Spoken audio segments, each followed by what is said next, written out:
In this fascinating and thought-provoking discussion, geopolitical strategist Peter Zeihan and moderator Franklin Covey discuss the ongoing conflict between Russia and Ukraine, its potential consequences on the global stage, and its impact on various industries and economies. Zeihan provides a comprehensive analysis of the military strategies and numbers, emphasizing the importance of the casualty ratio for Ukraine's success. He also highlights the significant disruptions in the supply of essential materials, such as fertilizer, which could lead to food shortages and major industrial challenges. The conversation then shifts towards the potential involvement of NATO and the role of cryptocurrencies and NFTs in the current economic climate. Lastly, they touch upon the metaverse and its implications for society. Get ready to dive into this engaging dialogue to gain a deeper understanding of the complexities and repercussions of the Russia-Ukraine conflict and how it could shape the world that we currently live in.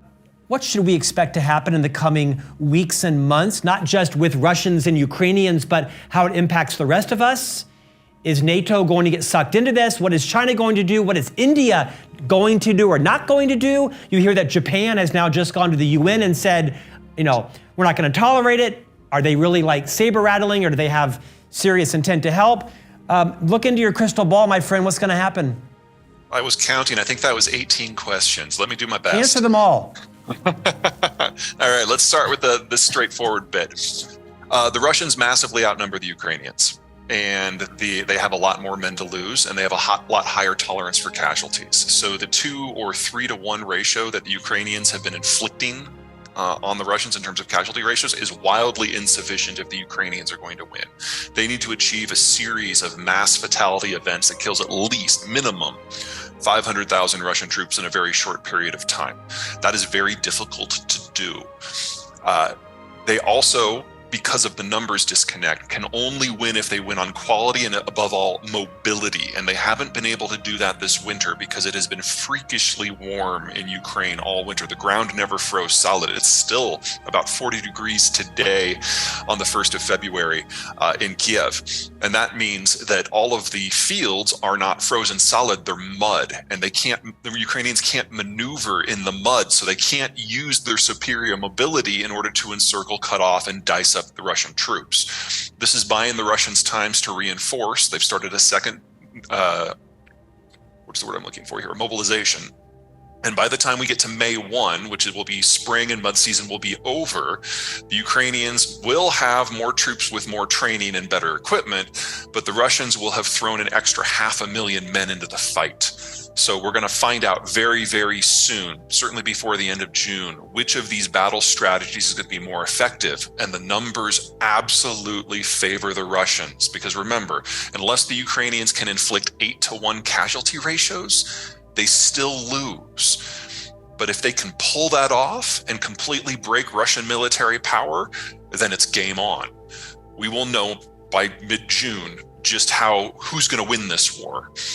Now, step 2, the impact that this has on all those economic issues you were bringing up. The Russians are a major producer or processor of any number of industrial and agricultural materials that just don't have good substitutes anywhere. On the agricultural front, potash is the most important one. In terms of industry, I'd say chromium and nickel are probably near the top because you can't make steel without them. All of this stuff has been maintained, all this infrastructure has been maintained not by the Russians, but by Westerners who are no longer there. A lot of the industrial infrastructure dates back to the 60s, and we are already seeing industrial accidents that are so big that they can't be seen from orbit. They can be detected from orbit because the explosions are so big. It's happening in energy and natural gas. It's happening in agricultural production. It's happening in chemicals. So whether it happens in 3 months or 3 years, we need to count on most of the industrial materials that the Russians send to the rest of the world going away, regardless of who wins this war. And that makes a lot of things very difficult for a lot of other players. Because the global boycott, if you will, the sanctions will maintain in perpetuity, regardless of who wins this war? I think that's safe, but the Russians are losing the ability to produce it anyway. So even if you're willing to go around the sanctions, and a lot of these products like, say, nickel or potash, they're not under sanction. It's just people refusing to use them. And now they're going away. Fertilizer output from the Russian space is already down by 20 to 40%, which depending on which nutrient you're looking at. This is something the world is not ready for. If we really are going to reindustrialize the United States, we need a lot of steel. If we are really going to electrify everything, we need 4 times as much nickel and 10 times as much lithium. We can't do that normally. We've never, as a species, been able to double the volume of any material that we were already had in use within a decade, and we have to do it for 14 things for the Green Everything program. And we're going to now do it without the Russians.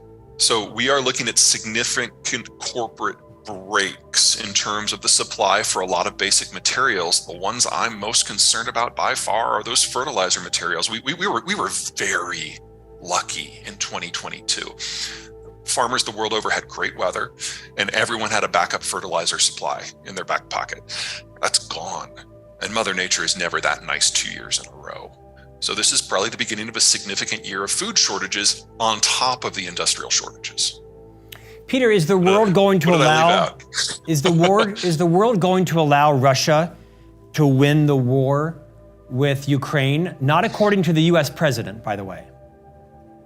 Well, you remember that first week of the war when that giant convoy was moving south from Belarus to Kiev, and we thought it was all over on like day 2.